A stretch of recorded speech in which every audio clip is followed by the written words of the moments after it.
All the students who are entering in the class, switch on your video. Otherwise, I will remove you from the class. Nishant, 10th competition. Tarun, Roop, Bhavan, Ankush, Anshu. Anshu, start your video, beta. Yes. Roop, Ankush. अंकुश का हो गया है. रूप and Nishant are left.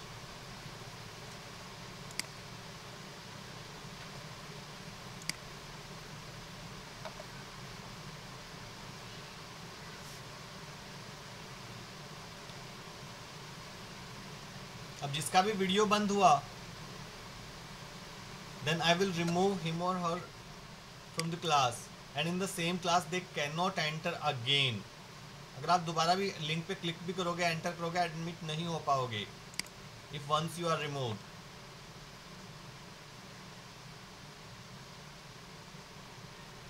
Tarun, Sunny, Aryan, start your video.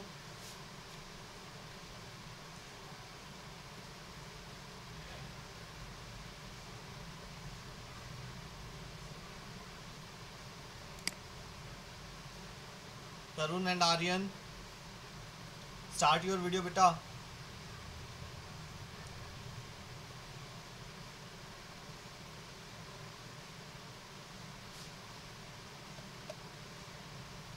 Vinay, start your video.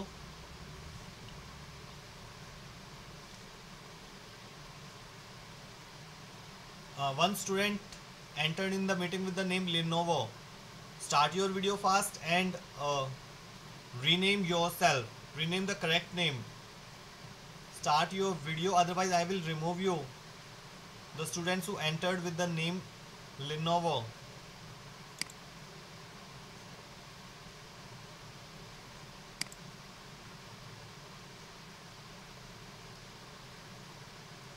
Yes, the students who entered with the name Lenovo, start your video.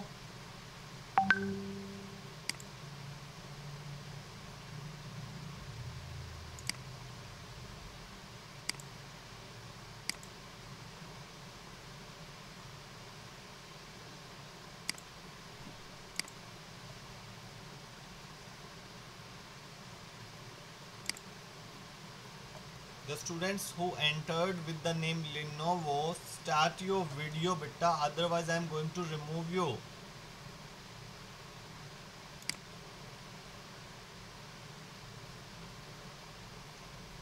And rename yourself. आप video में भी clear नहीं है आपका, बिल्कुल अंधेरे में बैठे हो. और ये पता नहीं इमेज है या वीडियो लगाया. हाँ ठीक है तो video he, but light on करो जहाँ भी आप बैठे हो. The students who entered with the name Lenovo, एक तो रीनेम करो अपने आप को. आपका नाम क्या है? पहले तो अनम्यूट करो और बोलो, speak something.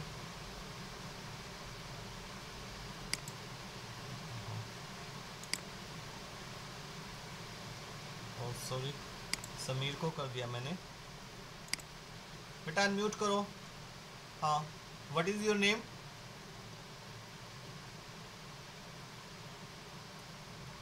The students who entered with the name Lenovo, what is your name, beta?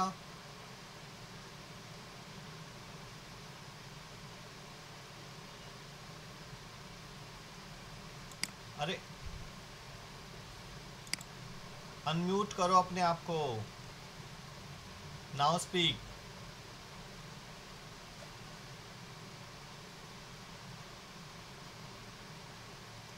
Speak what is your name or rename yourself.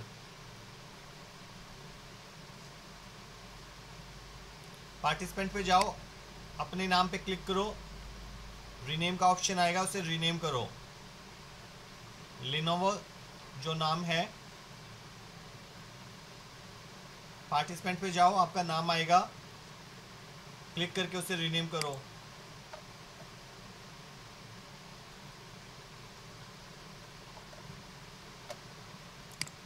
Okay, so 5 minutes are gone in this periods. I am going to start your topic.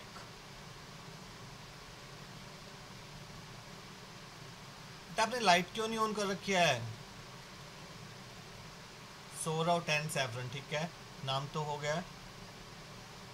और ये आप बिल्कुल अंधेरे में क्यों बैठे हो? Light क्यों नहीं ऑन कर रखी है? Anshu Panchal, Anshu, Vishu, Tarun, Aryan, Abhinav, Abhinav Arya, start your video fast.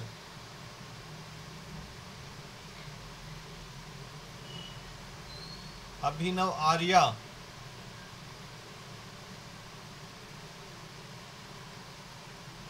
Sania,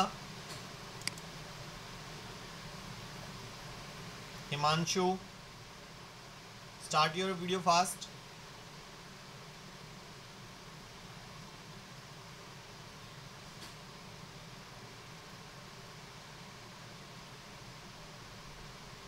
Himanshu, start your video.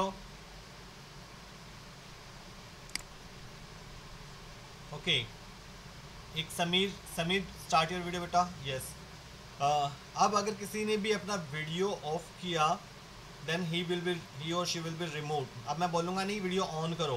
किसी ने भी अपना वीडियो ऑफ किया पूरी क्लास में, कभी भी मैं स्क्रीन शेयर करता हूँ उसके बाद, या कभी भी अगर आपका वीडियो ऑफ हुआ तो आप रिमूव हो जाओगे, ठीक है। दूसरी बात, अभी मैं कुछ स्टूडेंट्स को अनम्यूट कर रहा हूँ। ओके, रितु बेटा unmute yourself, then Nishant unmute your self,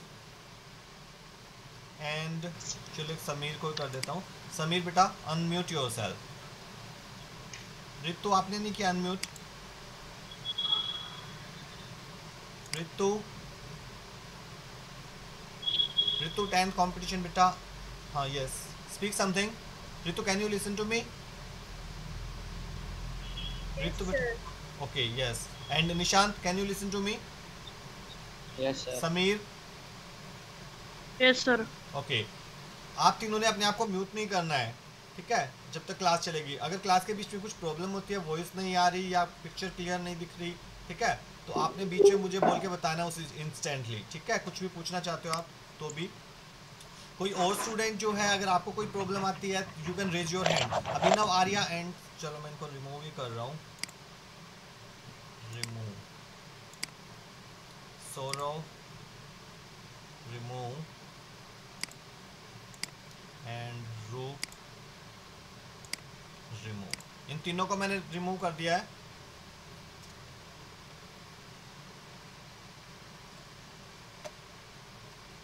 Lalit बेटा start your video, otherwise you will also be removed.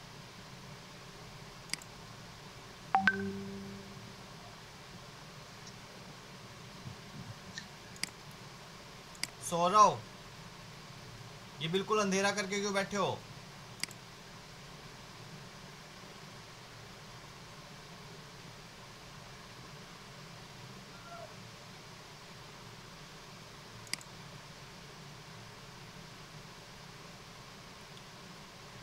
Lalit 10 saffron, आपने बिल्कुल अंधेरा कर रखा है। रूम की लाइट वगैरह कहाँ है? रूम में लाइट नहीं है आपकी? हाँ। Ankush Balhara,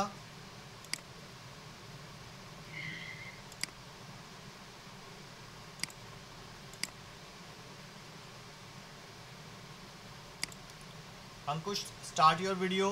Isha start your video.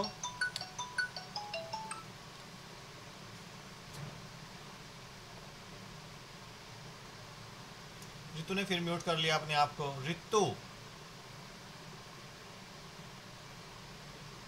नहीं कर सकते आप अपने आप को अनम्यूट, इसलिए मैंने बोला था आपने नहीं करना है mute.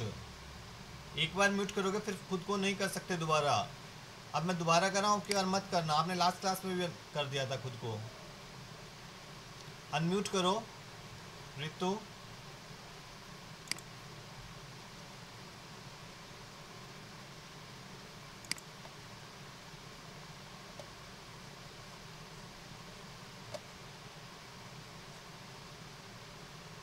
Okay let's starts now. Ritu बेटा अनम्यूट योरसेल्फ। हाँ, now can you listen to me? Yes sir. आप क्यों कर लेते हो म्यूट बार बार? सर वॉइस आ जाती है ना वह बाहर से, इसलिए। अच्छा, अब की बार अभी म्यूट मत करना, ठीक है? जब वॉइस आएगी तो मैं खुद बता दूंगा आपको, डिस्टरबेंस होगी तो मैं खुद बोल दूंगा कि म्यूट कर लो, ठीक है? Okay sir. ओके बेटा। और ये समीर, समीर को भी किया था ना मैंने। समीर आपने भी कर लिया अपने आप को म्यूट। अरे क्या प्रॉब्लम रहती है? अनम्यूट करो अपने आप को समीर। और एक और गलती किसी से क्या था, निशांत कहाँ गया? हाँ निशांत तो ठीक है, निशांत ने नहीं किया है। I am going to share my screen. जो मोबाइल में देख रहे हैं वो अपने मोबाइल को लैंडस्केप मोड में रोटेट कर लें, जैसे कि आप मूवीज़ या वीडियो देखते हो अपने फ़ोन में, ताकि आपको क्लियर जो फुल स्क्रीन पर नज़र आए मेरी स्क्रीन।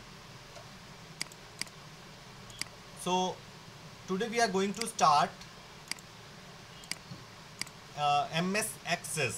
हम डेटाबेस मैनेजमेंट सिस्टम कर रहे थे, ठीक है? तो पिछली जो क्लासेस में हमने डेटाबेस मैनेजमेंट सिस्टम क्या होता है, उसका फंक्शनिंग क्या होती है, ठीक है, उसकी थ्योरेटिकल पार्ट के बारे में काफ़ी कुछ पढ़ा है कि प्राइमरी की वगैरह क्या होती हैं, ठीक है? आज से प्रैक्टिकल करना स्टार्ट करेंगे। तो सबसे पहले जो एक सॉफ्टवेयर हमें चाहिए डेटाबेस मैनेजमेंट सिस्टम को अप्लाई करने के लिए, और वो सॉफ्टवेयर हम कौन सा यूज करने वाले हैं? MS access, Microsoft access. उसको स्टार्ट करेंगे। स्टार्ट करने के लिए स्टार्ट बटन पे जाएंगे, ऑल प्रोग्राम्स में जाएंगे। ऑल प्रोग्राम्स में जाने के बाद नीचे थोड़ा सर्च करेंगे, एंड सर्च करने के बाद माइक्रोसॉफ्ट ऑफिस में जाने के बाद माइक्रोसॉफ्ट एक्सेस 2010, ठीक है? तो ये MS एक्सेस हमारा ओपन हो जाएगा। कुछ ऐसा होता है जो शुरुआती इंटरफेस हमें दिखाई देता है एक बार ऑन होने के बाद। सो इसके बाद हम ब्लैंक डेटाबेस पे एक बार क्लिक करेंगे। सबसे पहले हमें क्या करना है? एक नया डेटाबेस बनाना है। तो ब्लैंक डेटाबेस पे क्लिक करेंगे अवेलेबल टेम्पलेट्स के अंदर। तो राइट साइड में आपको फाइल का नेम, लोकेशन और क्रिएट बटन दिखाई देंगे। तो फाइल नेम पे क्लिक करके आप कोई भी नेम रख सकते हो। जैसे मैं कुछ नाम रख लेता हूँ, स्कूल डेटाबेस, ठीक है? कोई भी नाम रखा जा सकता है। अगर आपको ये लोकेशन चेंज करनी है, बाय डिफ़ॉल्ट डॉक्यूमेंट्स के अंदर आपका डेटाबेस सेव होता है। अगर आप लोकेशन चेंज करना चाहो तो ये ब्राउज बटन है, इस पर क्लिक करके आप यहाँ से लोकेशन चेंज कर सकते हो। बट मैं अभी फ़िलहाल कोई लोकेशन चेंज नहीं कर रहा, डॉक्यूमेंट्स में ही सेव कर रहा हूँ इसको, तो लोकेशन यही छोड़ देते हैं। बट आप चाहो तो कोई और लोकेशन पर स्टोर कर सकते हो। ये करने के बाद क्रिएट बटन पे क्लिक करना है। जैसे ही क्रिएट बटन पे क्लिक करेंगे तो हमारे सामने ये डेटाबेस आ जाएगा, और इस डेटाबेस में तो इस डेटाबेस में ऊपर टाइटल बार पे आपको इस डेटाबेस का नाम दिख जाएगा, जैसे स्कूल डेटाबेस मैंने लिखा हुआ है यहाँ पे। और डेटाबेस अच्छा चलो ये हो गया। अब इस लेफ्ट साइड में अगर यहाँ देखेंगे जो ये वाला एरिया दिखाई दे रहा है, इसको हम बोलते हैं नेविगेशन पेन, ठीक है? इस नेविगेशन पेन में क्या होगा कि जितने भी ऑब्जेक्ट्स हम बनाएंगे डेटाबेस के अंदर, जैसे डेटाबेस ऑब्जेक्ट कौन सा होता है? टेबल बनाएंगे अगर हम कोई भी, तो वो टेबल यहाँ शो होगी। जैसे अभी जैसे ही हमने ओपन किया है, तो ओपन करते ही जो हमारे पास टेबल आई है वो कौन सी आई है? टेबल 1 नाम से एक टेबल बनी हुई है पहले से ही, ठीक है? और इसके अंदर यहाँ पर ये टेबल 1 ओपन है, यहाँ पर एक ID नाम की फील्ड आई हुई है, ठीक है? सिर्फ एक टेबल है, उसके अंदर एक ID नाम की फील्ड है। तो ये जब शुरुआत में अपने आप बन जाता है जैसे ही हम कोई डेटाबेस क्रिएट करते हैं। बट ये टेबल अभी सेव नहीं है, तो सबसे पहले हम क्या करेंगे? सेव करेंगे। सेव करने के लिए क्या करना पड़ता है? या तो आपके कीबोर्ड से Ctrl+S शॉर्टकट की प्रेस कर दो, या यहाँ पे क्विक एक्सेस टूल बार के अंदर ये सेव ऑप्शन है, हम यहाँ पे क्लिक कर सकते हैं। तो जैसे मैंने यहाँ क्लिक किया, जैसे क्लिक करोगे सेव एज का डायलॉग बॉक्स आ जाएगा, ठीक है? तो यहाँ पे टेबल का नाम बोलेगा, क्या रखना है आपने। आप कुछ और रखना चाहते हो तो रख सकते हो, जैसे मुझे नाम रखना है स्टूडेंट इंफॉर्मेशन, ओके? या आप वही नाम भी छोड़ सकते हो, टेबल 1 बाय डिफ़ॉल्ट नेम लिखा आता है तो आप वो भी रख सकते हो। तो ओके कर देंगे तो आप यहाँ पे देखोगे नेम चेंज हो गया, टेबल 1 से अब स्टूडेंट इंफॉर्मेशन नाम हो गया है टेबल का, ठीक है? चलो ये टेबल का नाम चेंज हो गया है। अब नेम चेंज होने के बाद सबसे पहला काम होता है हमारा जो टेबल है उसके अंदर फील्ड्स क्रिएट करना, यानी इस टेबल में हम कौन कौन सी इंफॉर्मेशन स्टोर करने वाले हैं। जैसे सपोज करो हमें एक फील्ड तो मैंने बताया आईडी नाम की फील्ड आपको मिल ही जाएगी। अगर आपको ये नहीं रखनी, इसकी जगह कुछ नेम चेंज करना है तो आप चेंज कर सकते हो। इस पर डबल क्लिक करोगे इसी फील्ड पे, डबल ऊपर नेम पे, और नया नाम टाइप कर दोगे। जैसे मुझे नया नाम चाहिए एडमिशन नंबर, ठीक है। उसके बाद एक फील्ड तो ये हो गई। उसके बाद जो नेक्स्ट फील्ड है क्लिक टू ऐड, ठीक है। आप यहाँ पर क्लिक करेंगे, यहाँ पे क्लिक करते जितने भी डेटा टाइप्स हमने पढ़े थे, जब मैंने अभी एक चैप्टर आया था ना सेशन 2 में, हमने डेटा टाइप के बारे में पढ़ा था। बहुत सारे अलग तरह के डेटा टाइप होता है। तो जो दूसरी फील्ड आप बनाने वाले उसकी डेटा टाइप क्या होगी, सबसे पहले आपको वो सिलेक्ट करनी है। अब मान लो आप वो, उसके लिए आपको पहले ये देखना पड़ेगा कि आप ये फील्ड किस नाम से बनाना चाहते हो, क्या स्टोर करवाना है। जैसे एक तो एडमिशन नंबर हो गया, मान लो अब इस फील्ड में मुझे स्टूडेंट का नेम स्टोर कराना है, तो फील्ड डेटा टाइप क्या होगा उसका, जो नेम होता है वो तो टेक्स्ट होता है, तो मैं टेक्स्ट पे क्लिक कर दूंगा। तो जैसे ही आप टेक्स्ट पे क्लिक करोगे फिर आपको यहाँ पे नेम एंटर करने के लिए बोलेगा। बाय डिफॉल्ट नेम ये फील्ड 1 फील्ड 2 ऐसे एंटर करता चला जाएगा अपने आप। तो अपने आप इसने नाम रख दिया फील्ड 1, बट मुझे फील्ड 1 नहीं रखना, मुझे इसका नाम क्या चाहिए, एस नेम, ठीक है। तो मैंने इसका नाम रख दिया एस नेम, यानी स्टूडेंट नेम। उसके बाद नेक्स्ट फील्ड जो है उस पर मैं क्लिक करता हूँ। अब यहाँ पे मुझे क्या स्टोर कराना है, मान लो मुझे स्टोर कराना है डेट ऑफ बर्थ बच्चे की, ठीक है। तो डेट ऑफ बर्थ के लिए जो डेटा टाइप होगा क्या होगा, डेट एंड टाइम। तो मैं डेट एंड टाइम को स्टोर पे क्लिक कर दूंगा, और जो इसका फील्ड नेम है वो चेंज करके क्या रख देता हूँ मैं, DOB, ठीक है। तो ये नेम रख दिया मैंने DOB। उसके बाद फिर क्लिक टू ऐड पे करते हैं। क्लिक टू ऐड पे करने के बाद फिर से डेटा टाइप आएंगे। अब देखो मुझे और क्या चाहिए, एडमिशन नंबर हो गया, नेम हो गया, डेट ऑफ बर्थ हो गया, और अब मान लो एड्रेस। अब एड्रेस वैसे काफ़ी बड़ा हो सकता है किसी का, ठीक है। जैसे अगर आपको लगता है कि जो फील्ड बना रहे हो अगर वो टेक्स्ट है, डेटा टाइप तो टेक्स्ट ही है, बट अगर 255 कैरेक्टर से ज़्यादा उसमें आ सकते हैं तो हम डेटा टाइप क्या लेंगे, टेक्स्ट नहीं लेंगे, बल्कि टेक्स्ट की बजाय देखो ये मेमो लेंगे। लिखा हुआ इसके आगे भी AB लिखा हुआ है, इसके आगे भी AB, मतलब है दोनों ये टेक्स्ट डेटा टाइप, बट दोनों की साइज़ में फ़र्क है। टेक्स्ट में मैक्सिमम 250 कैरेक्टर्स तक आप एंटर कर पाओगे। अगर आपको लगता है नहीं इस फील्ड में इससे ज़्यादा कैरेक्टर्स आएंगे तो हम मेमो डेटा टाइप को सिलेक्ट कर लेंगे। तो इसके लिए मैं चलो मेमो कर लेता हूँ सिलेक्ट, और यहाँ पे नाम रख देता हूँ एड्रेस। ओके, हो गया, नेम हो गया, डेट ऑफ बर्थ हो गई, एड्रेस हो गया। अब यहाँ पे मान लो मुझे क्लास एंटर करानी है, तो क्लास के लिए डेटा टाइप क्या होगा, नंबर। तो यहाँ पे मैंने कर दिया क्लास। और फिर नेक्स्ट है सेक्शन। सेक्शन के लिए डेटा टाइप क्या होगा, टेक्स्ट ही होगा। तो टेक्स्ट पे क्लिक कर देते हैं। टेक्स्ट पे क्या आ जाएगा, नेम, एड्रेस, क्लास, सेक्शन।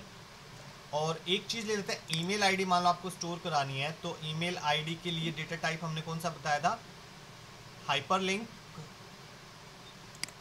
तो इस पे क्लिक कर लेते हैं और यहाँ पे डाल देते हैं ईमेल आईडी। तो इस तरीके से हमने डिफरेंट डेटा टाइप्स बना लेंगे। और अगर फील्ड्स रखनी है तो आप और भी बना सकते हो। जो ये ऊपर नेम रखे ना, इस इस टेबल में हम कौन कौन सी इन्फॉर्मेशन स्टोर करने वाले हैं, जैसे admission number, S name, student name, date of birth, address, class, section, email ID, इनको क्या बोलते हैं, फील्ड्स बोलते हैं। ओके, तो ये फील्ड्स हम बना लेंगे। फील्ड्स एक बार बन गई, इसके बाद हम अपना डेटा स्टोर करना इसमें स्टार्ट कर सकते हैं, ठीक है। अब डेटा स्टोर करने के लिए मुझे क्या करना पड़ेगा, सिंपली जो एडमिशन नंबर है, अच्छा देखो एडमिशन नंबर पे क्या है, ये आईडी फील्ड आई थी अपने आप, मैंने नेम तो चेंज कर दिया इसका एडमिशन नंबर, बट यहाँ पे अगर मैं क्लिक करता हूँ, कुछ लिखने की कोशिश करता हूँ, डिलीट करता हूँ, तो कुछ डिलीट नहीं हो रहा है, ये न्यू लिखा हुआ है इसमें, और इसके आगे एक स्टार का साइन आ रहा है। जिस भी रिकॉर्ड के आगे स्टार का साइन आता है, इसका मतलब क्या है, ये जो रिकॉर्ड है वो डेटा एंट्री करने के लिए तैयार है, मतलब कि ये न्यू रिकॉर्ड है बिल्कुल। ये स्टार्स क्या मतलब इस स्टार से क्या शो होता है कि ये जो रिकॉर्ड है एक नया रिकॉर्ड है, और इसमें एडमिशन नंबर न्यू लिखा रहा है। क्यों लिखा रहा है, क्योंकि जो आईडी फील्ड शुरू में अपने आप आती है उसकी डेटा टाइप, देखो इन सब की तो डेटा टाइप हमने बताई थी, है ना, जब हम बना रहे थे, बट इसकी डेटा टाइप हमने नहीं बताई। क्यों? क्योंकि इसकी बाय डिफ़ॉल्ट अपने आप ही डेटा टाइप होती है ऑटो नंबर, जो शुरू में आईडी फील्ड आती है उसकी होती है ऑटो नंबर। हमने नाम तो चेंज कर दिया बट डेटा टाइप चेंज नहीं की थी, इसलिए क्या है ऑटो नंबर। और ऑटो नंबर जिस भी फील्ड की डेटा टाइप होती है उसमें आप कोई वैल्यू खुद से एंटर नहीं कर सकते। यहाँ पे जो वैल्यू एंटर होगी वो MS एक्सेस खुद करेगा, एक सीक्वेंस में ये नंबर डालता जाएगा, ऑटो नम मतलब ऑटो नंबर, ये ऑटोमेटिकली खुद से नंबर इंसर्ट करेगा। तो चलो इसको हम छोड़ देते हैं, अब नेक्स्ट पे आ जाते हैं एस नेम। जैसे मैं एस नेम पे क्लिक करता हूँ और यहाँ पे कोई भी नेम टाइप कर देता हूँ, राम। तो जैसे ही मैंने राम टाइप किया तो कुछ चेंजेस हुए हैं, इनको नोट करो। एक तो देखो लेफ्ट साइड में वहाँ जो स्टार था उसकी जगह पेंसिल का साइन आ गया, और जो स्टार का साइन है वो नेक्स्ट रिकॉर्ड में चला गया। इसका मतलब क्या, अब जो न्यू रिकॉर्ड है, क्योंकि इस रिकॉर्ड में तो काम होना स्टार्ट हो चुका है, ठीक है। अब नया रिकॉर्ड कौन सा है? ये नेक्स्ट वाला नया न्यू रिकॉर्ड है। अगर आपको और रिकॉर्ड एंटर करना है तो इसमें करेंगे। तो और ये पेंसिल का साइन क्या शो कर रहा है? ये शो कर रहा है कि भाई ये जो रिकॉर्ड है ये अब तक सेव नहीं हुआ है, ठीक है। तो इसको सेव करने के लिए क्या करेंगे, या तो इस पेंसिल बटन पे यहाँ पे क्लिक कर दो आप माउस से, या सेव बटन पे भी क्लिक कर सकते हो, या फाइल में जाके सेव पे भी क्लिक कर सकते हो, या शॉर्टकट की होती है जो सेव की उस पर क्लिक कर सकते हो। जैसे मैं अभी पेंसिल पे क्लिक करता हूँ तो जैसे ही मैंने क्लिक किया पेंसिल का साइन हट गया और जो इस रिकॉर्ड में हमने जो डाला था वो सेव हो गया है। चलो अब ऐसे ही डेट ऑफ बर्थ मुझे डालने, डेट ऑफ बर्थ पे मैं क्लिक करूँगा तो डेट ऑफ फील्ड में देखो कि कैलेंडर जैसा साइन आ जाएगा। जब आप इस फील्ड पे क्लिक करोगे ना तो इस पर क्लिक करके आप कोई भी डेट ऑफ बर्थ सेलेक्ट कर सकते हो। अभी मैं रैंडमली वैसे ही कर रहा हूँ 9 अप्रैल 2020। हालांकि ये किसी स्टूडेंट की नहीं हो सकती क्योंकि इतना छोटी ये तो कुछ महीने का ही बच्चा हुआ, नहीं बल्कि कुछ महीने का हुआ ये तो, हाँ ठीक है, अप्रैल में इसका बर्थ हुआ। तो ये मैं इसलिए एंटर किया है बस बताने के लिए, अदरवाइज आप यहाँ से बैक जाते जाओ, अलग अलग मंथ में जाके पीछे की भी डेट ऑफ बर्थ कोई भी सिलेक्ट कर सकते हो, ठीक है, जो आपकी रिक्वायरमेंट है। उसके बाद एड्रेस फील्ड पे क्लिक करेंगे और यहाँ पे कोई भी आप एड्रेस टाइप कर सकते हो। अभी मैं पूरा एड्रेस नहीं कर रहा, सिर्फ जैसे छोटा सा लिख रहा हूँ सोनीपत। क्लास में क्लिक किया, क्लास में आके मैंने कोई नंबर टाइप कर दिया। देखो सपोज करो 10th है, मैंने डाला 10th, ओके। और नेक्स्ट पे क्लिक करता हूँ तो क्या हुआ, यहाँ पे देखो कुछ नोटिस आ गया, the value you enter does not match the number data type in this column. क्यों? क्योंकि जब हमने ये फील्ड बनाई थी इनकी डेटा टाइप बताई थी और क्लास की डेटा टाइप क्या बताई थी, नंबर। और नंबर में क्या आप नंबर ही स्टोर कर सकते हैं, 10 के आगे TH लगा दिया तो ये टेक्स्ट डेटा टाइप बन गया।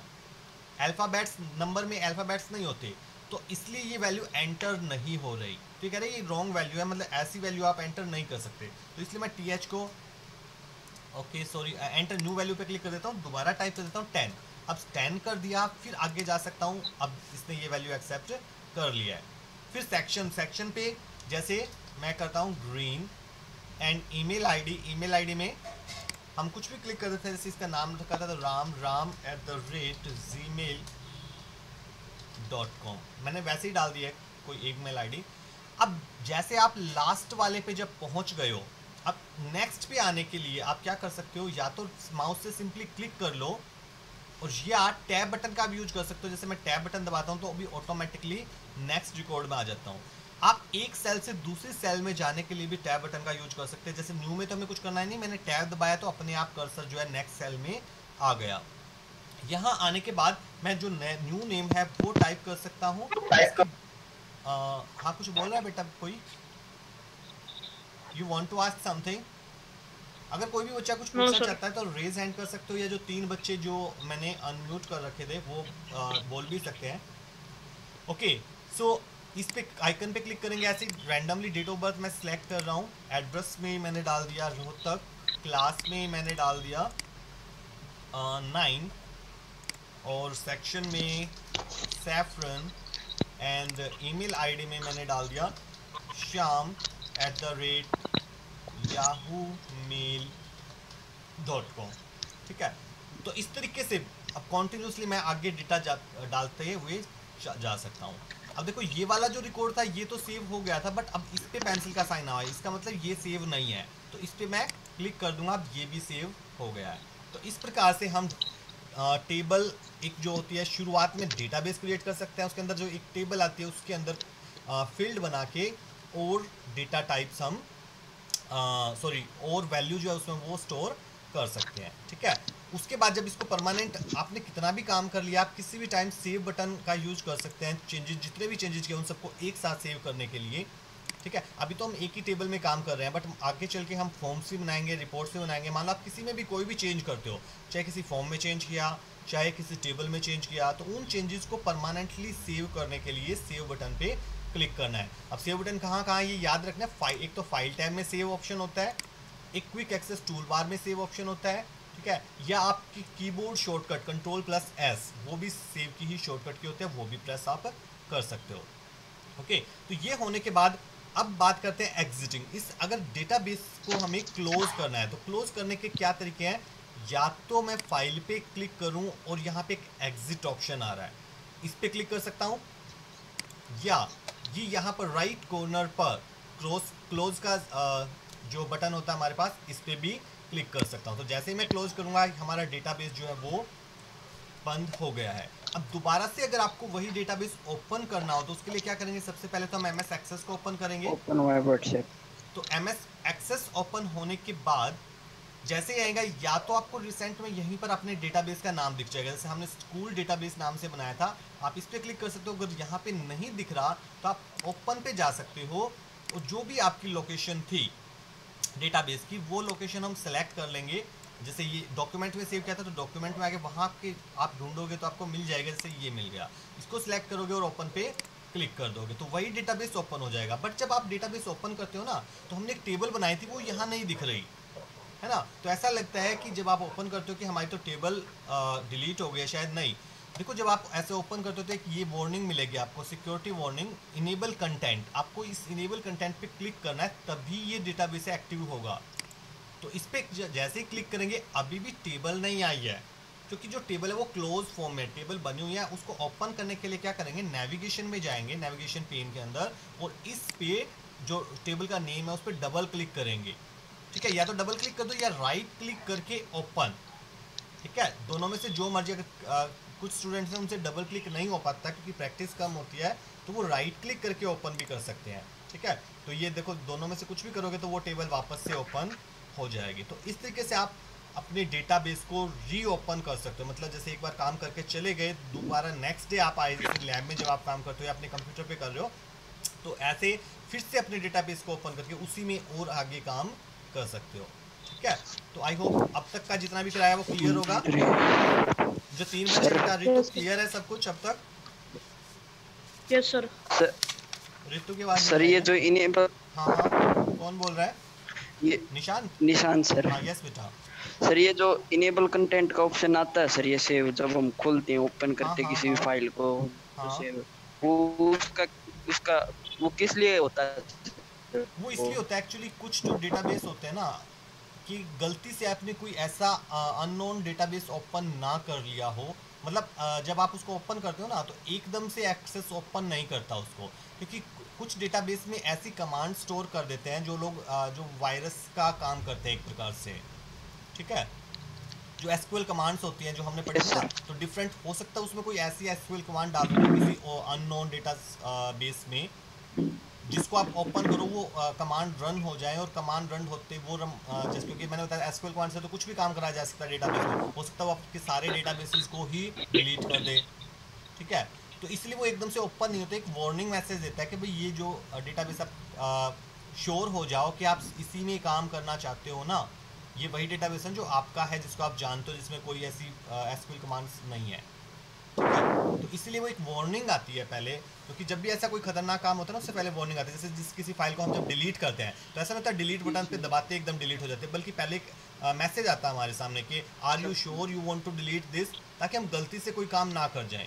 तो जो थोड़े से ऐसे काम होते हैं जिन के लिए बाद में हमें बहुत ज़्यादा पछताना पड़ सकता है, तो उनके लिए कंप्यूटर हमें थोड़ी वार्निंग देता है पहले। ओके, तो वो सेम वार्निंग थी हमारे लिए वहाँ पे। एनीथिंग एल्स बेटा? No sir. ओके, तो वैसे टाइम क्या हो गया? 1:49, 5 मिनट्स ही रहते हैं। ये सेशन तो हमारा कंप्लीट हो गया। सेशन कौन सा किया था हमने? 5 किया था, 5 तो कंप्लीट हो गया है, नहीं सॉरी 4 कंप्लीट हो गया है। 5 अगर स्टार्ट करेंगे तो अच्छा चलो कर ही लेते हैं, थोड़ा सा ही है। एक तो हो गया है कि एक मिनट, हाइड ओके। हमने टेबल बनानी तो सीख ली, किसमें, डेटा शीट व्यू में। एक नई टेबल अगर आपको क्रिएट करनी हो तो वो कैसे करेंगे। तो नई टेबल क्रिएट करने के लिए क्या है, जैसे एक टेबल तो ये होगी, मान लो आपको एक और टेबल बनानी है। ओके, जैसे उस टेबल में आपको क्या स्टोर करने हैं, सपोज करो आपको कॉन्टैक्ट नंबर सेव करने हैं स्टूडेंट्स के, हालांकि हम चाहे तो इसी में भी कर सकते हैं, ठीक है। या चलो फीस का रिकॉर्ड सेव करना है आपको कि उन स्टूडेंट्स की ट्यूशन फी कितनी है। ओके, तो उसके लिए हम क्या करेंगे, कोर टेबल बनाते हैं। जैसे क्रिएट पे हम गए, क्रिएट पे जाने के बाद यहाँ पर ये अलग अलग ग्रुप दिए हैं, टेबल्स, क्वेरीज, फॉर्म्स, रिपोर्ट। तो यहाँ पर आपको कोई भी नई चीज़ बनानी है, एक तो ये याद कर लो, आपको क्रिएट टैब में ही आना, चाहे आपको कोई नई टेबल बनानी है, चाहे क्वेरी बनानी है, चाहे फॉर्म्स, चाहे रिपोर्ट्स, ठीक है। जब भी कोई क्वेश्चन आ जाए रिपोर्ट, तो पहला एक स्टेप तो कम से कम याद ही हो कि click on the create tab. Okay, अब टेबल बनाना है तो टेबल्स ग्रुप में जाएंगे, क्वेरीज बनाना है तो क्वेरीज ग्रुप में, फॉर्म बनाना है तो फॉर्म्स ग्रुप में, रिपोर्ट्स बनानी है तो रिपोर्ट्स ग्रुप में। अब टेबल्स के अंदर देखो यहाँ पे दो ऑप्शन दिख रहे हैं, एक तो डायरेक्ट टेबल का, एक टेबल डिज़ाइन का है। तो टेबल आप दो तरीके से क्रिएट कर सकते हो, एक डेटा शीट व्यू में और एक डिज़ाइन व्यू में। अब ये दोनों क्या होते हैं, अभी जो ये टेबल देख रहे थे आप, ये जो व्यू होता है टेबल का, जो बाय डिफ़ॉल्ट व्यू अभी अपने आप भी आया था, इसको हम बोलते हैं data sheet view. Data sheet view क्यों बोलते हैं, क्योंकि इस व्यू के अंदर आप टेबल के अंदर डेटा एंटर कर सकते हो, ठीक है, इसलिए इसको बोलते हैं डेटा शीट व्यू। और एक होता है डिज़ाइन व्यू। डिज़ाइन व्यू में आप डेटा एंटर नहीं कर सकते, केवल टेबल का स्ट्रक्चर क्रिएट कर सकते हो, जैसे कि फील्ड नेम क्या क्या होंगे, उनकी डेटा टाइप क्या होगी, सिर्फ ये बता सकते हो। इसके अलावा उसका एक्स्ट्रा बेनिफिट क्या होता है कि हम एक्स्ट्रा फील्ड प्रॉपर्टीज सेट कर सकते हैं, कहाँ, डिज़ाइन व्यू में। लेकिन ये जो फील्ड प्रॉपर्टी है ये इस डेटा शीट व्यू में नहीं सेट कर सकते हैं हम, ठीक है। तो डेटा शीट व्यू का मतलब दोनों के अपने अपने कुछ फ़ायदे हैं। डेटा शीट व्यू का फ़ायदा ये है कि हम इसमें डेटा एंटर कर सकते हैं, बट फील्ड प्रॉपर्टी नहीं सेट कर सकते, ये इसका एक नेगेटिव पॉइंट कह लो, डिसएडवांटेज है। ऐसे ही सेम जो डिज़ाइन व्यू है, डिज़ाइन व्यू में हम फील्ड प्रॉपर्टी सेट कर सकते हैं बट डेटा इंसर्ट नहीं कर सकते, ठीक है। तो अब ऐसे तो टेबल हमने बनानी आएगी थी कि अगर अब टेबल पे क्लिक करूँगा बिल्कुल वैसे ही एक ब्लैंक टेबल आ जाएगी जैसे अभी शुरू में आई हुई थी, और सेम वही स्टेप्स हम करते जाएंगे। तो मैं दूसरा तरीका बता रहा हूँ, डिज़ाइन वाला। तो डिज़ाइन पे क्लिक करेंगे तो क्या होगा, एक जैसे टेबल 1 नाम से टेबल आ गई, बट ये देखो उस वैसा व्यू नहीं आया ऊपर जैसे जब पहले आया था, अब कुछ अलग तरह का है। इसमें जो ये वर्क एरिया है ये दो पार्ट्स में डिवाइड है, एक यहाँ ऊपर वाला और एक ये नीचे वाला। इस ऊपर वाले पार्ट को हम बोलते हैं फील्ड एंट्री पेन, ठीक है। यहाँ पर हम फील्ड्स बताएंगे कि कौन कौन से फील्ड्स हमने चाहिए, और ये जो नीचे वाला पेन है इसको हम बोलते हैं फील्ड प्रॉपर्टी पेन। यहाँ पे हम फील्ड की प्रॉपर्टीज, ये लिखा भी हुआ है फील्ड प्रॉपर्टीज, ठीक है। तो यहाँ पर फील्ड की प्रॉपर्टीज डिफाइन करेंगे, अगर हम चेंज करना चाहें तो वो कर सकते हैं। तो जैसे हमें मान लो फील्ड नेम कौन कौन से चाहिए, तो एक तो वही चाहिए एडमिशन नंबर, ओके। और दूसरा, अब देखो फील्ड नेम है, इसके बाद ये पूछा इसकी डेटा टाइप यहाँ पे बताओ, तो इसकी के लिए हम टैब बटन का यूज करेंगे तो कर्सर अपने आप यहाँ जाएगा, डायरेक्टली यहाँ क्लिक भी कर सकते हैं। तो कोई भी काम कर लो, टैब दबा दो या इसमें क्लिक कर दो, तो जैसे क्लिक करोगे डेटा टाइप ऑटोमेटिकली क्या आता है, टेक्स्ट। डिज़ाइन व्यू में जैसे ही आप डेटा टाइप पे क्लिक करोगे तो by default data type text पहले से ही एंटर होता है। अगर आपको टेक्स्ट ही रखना है तो आप सिंपली नेक्स्ट आगे चले जाओ, अदरवाइज ये जो एरो बटन दिया होता है, ड्रॉप डाउन बटन, इस पर क्लिक करो, जो राइट डेटा टाइप है वो सिलेक्ट कर लो। जैसे एडमिशन नंबर की डेटा टाइप क्या होनी चाहिए थी, नंबर, ठीक है। तो ये हमने सिलेक्ट कर लिया। इसके बाद एडमिशन जो डिस्क्रिप्शन है, ये फील्ड क्या होती है, देखो हमने इस फील्ड का नाम क्या लिखा है, ADM और NUM।